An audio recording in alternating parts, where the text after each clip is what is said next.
En aquest ben dit parlarem d'algunes de les interferències de l'anglès. Com a llengua que s'ha convertit en el vehicle principal de la ciència i de la comunicació internacional, l'anglès condiciona la manera com ens expressem, sobretot en el registre escrit.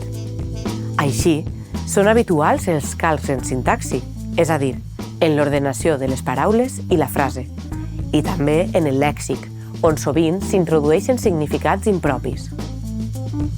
En aquest ben dit, abordarem els casos d'interferència que es manifesten de manera més subtil, sobretot en sintaxi.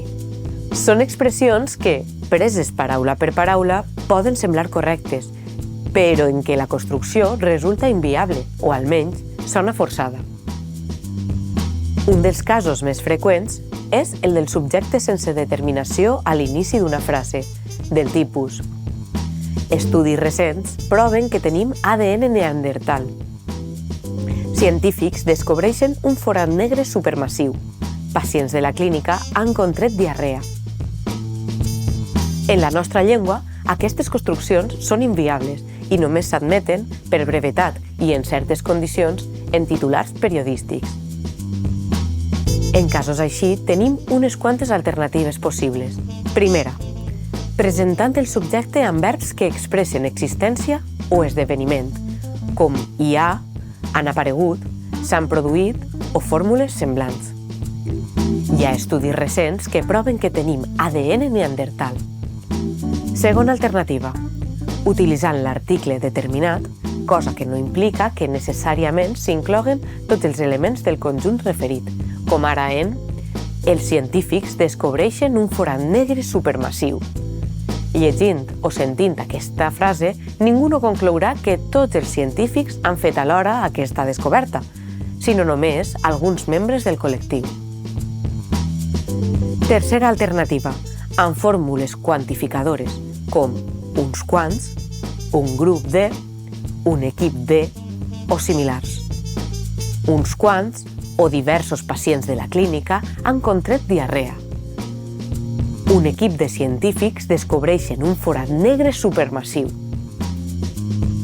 Un altre cas de calc sintàctic, quan el subjecte és indeterminat, és a dir, quan no porta l'article determinat, el, la, els, les, o un demostratiu, com aquest o aquelles.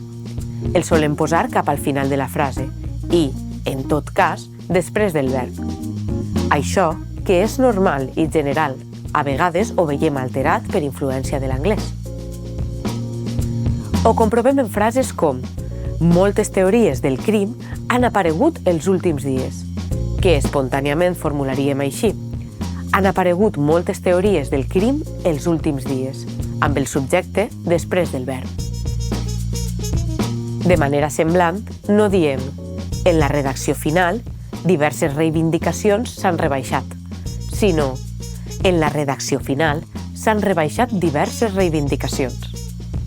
I tampoc no diríem espontàniament: si cal, 2 tractaments es poden administrar alhora, sinó: si cal, es poden administrar 2 tractaments alhora.